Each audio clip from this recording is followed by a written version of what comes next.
time. This is not 11:30 when they get back to their field affairs. Oh, well, we must get a cab. We can't stand here until 11:30. It's simply too bad. What ain't my fault, missus? Oh, but if it had been a gumption, he would have got one at the theatre door.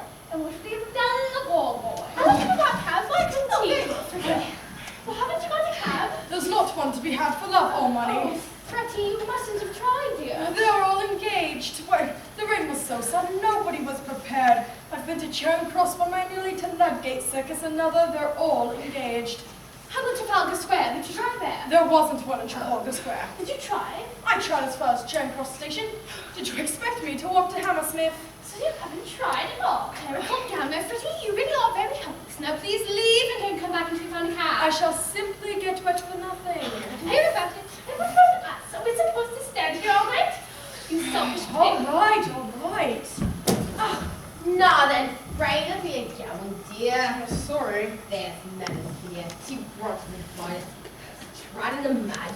Tell me, how do you know my son's name is Fretty Frey? How is our son, is he?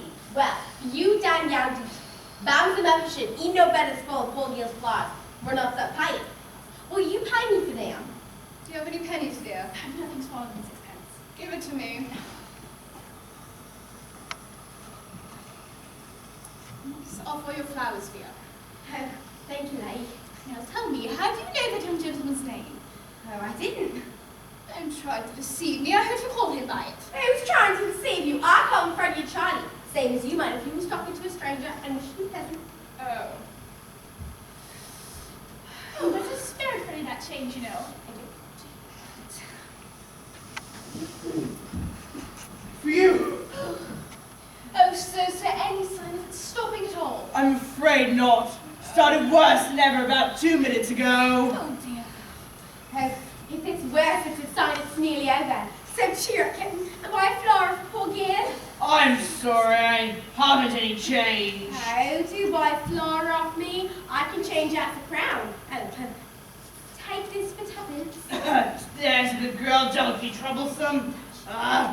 Here's 3 halfpence, if that's any use to you. Thank you, Captain. Now you be careful and give him a flower for it. There's a bloke behind you taking down every blessed word you're saying. I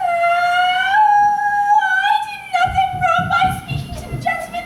I have a right to sell flowers so long as I keep up the plan. I'm a respectable girl, I am. Oh, hush! Who's hurting you, you silly girl? What do you take me for? It's all right. He's not a copper. He's a gentleman. Look at his boots, I say. She thought he was a copper's knock, sir. A copper's narc? Tell me, what is a copper's narc? It's a copper's knock. I don't know how else you might put it. Sort of informer, as you might say. Well, I take my Bible out. I never said a word. shut up!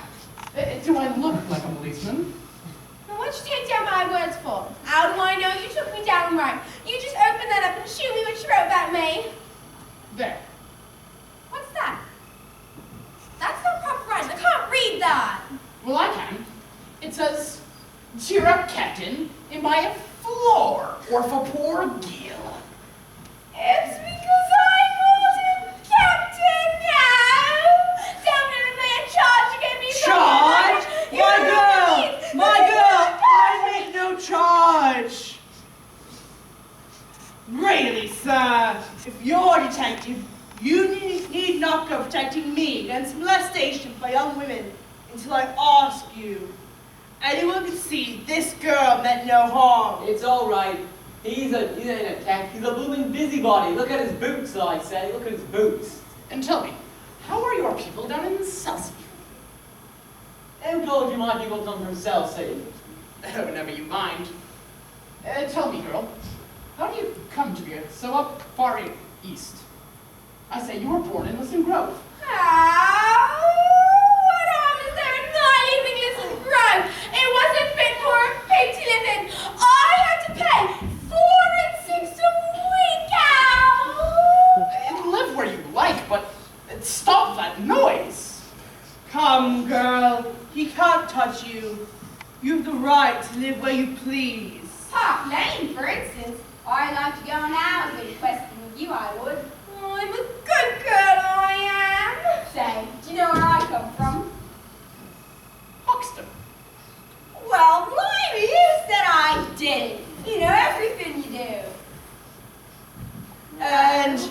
me. Where do I come from? Yeah, catch you taking liberties with a gentleman. If you want to go fortune telling, you tell him where I come from. I'll say, Cheltenham, Harrow, Cambridge, and India. Quite right! May I ask, sir, do you do this for a living at a musical? You know, I've thought of that before. You know, perhaps I shall someday. Nah, we ain't no gentlemen to interfere with the poor girl. What is Freddie doing? She get pneumonia if we stay distracted any longer. Earl's Court. Will you please keep your impertinent remarks to yourself? Oh, did I say that out loud? I beg your pardon, I didn't mean to. Your mother, she is absent, unmistakably. How very curious. I was raised in Large Lady Park near Epsom. Large Lady Park? I say, what the devil of a name! I say, you wanted a cab, did you? Don't you dare speak to me. Clara, please. You'll be ever so thankful if you got us a cab, dear sir. Yes. I knew you were the plainclothes copper. That's not a spot, that's a sporting whistle. I don't know whether you've noticed, but the rain stopped about 2 minutes ago. Well, blimey, so it has. Enough wasting our time with your silliness. I know where you come from. You come from Manuel. Go back there. Hanwell. Oh, thank you, teacher. So long, everybody. On.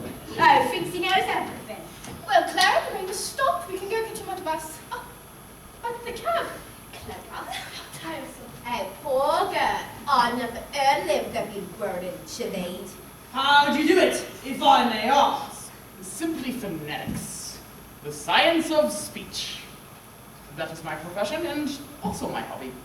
Happy is a man who can make a living by his hobby, I say. You know, you can spot an Irishman or a Yorkshireman by his brogue. I can place any man within 6 miles. Within 2 miles in London. Sometimes even within 2 streets. Well, how would he like it himself? But is there a living in that? Oh yes, quite a fat one. You see, this is an age of upstarts. Men begin in Kentish Town with £80 a year, and end in Park Lane with 100,000. You see, the man, he wants to drop the Kentish Town, but he gives himself away every time he opens his mouth. Now, I can teach Let him. him say what he likes and leave a poor girl alone. Woman, cease this detestable boo-hooing instantly, or else seek the shelter of some other place of worship. Oh, I've a right to be here if I like, same as you. A woman who utters such depressing and disgusting sounds has no right to be anywhere, no right to live. Remember that you are a human being with the divine gift of articulate speech, that your native language is the language of Shakespeare and Milton and the Bible. And so don't sit there crowing like a bilious pigeon. You see this creature with her curbstone English? The English that will keep her in the gutter till the end of her days. Now, I could take this creature in hand for 3 months and pass her off as a duchess at an ambassador's garden party, say. But I am myself a student of Indian dialects. Are you? Yes. Do you know Colonel Pickering, author of Spoken Sanskrit? I am Colonel Pickering. Who are you? Henry Higgins, author of Higgins' Universal Alphabet. I came India to meet you. I was just going to India to meet you. Where do you live? At 27A Wimple Street. Come and see me tomorrow. Yes, I think I shall. Bloody good. Before you go, sir, do you mind Laura off me? I'm short for my lodging. I'm sorry, but I really haven't any change. You liar. You said you could change half a crown. Oh, you want to be stuffed with the nails you want. Take a whole viewing basket for 6 pence.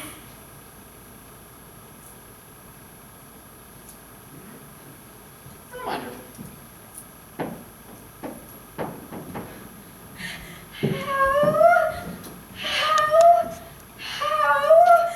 Hello, got one at last. Excuse me. Where are the 2 ladies out here? Oh, they walked to a motor bus when the rain stopped. And left me with a cab on my hands.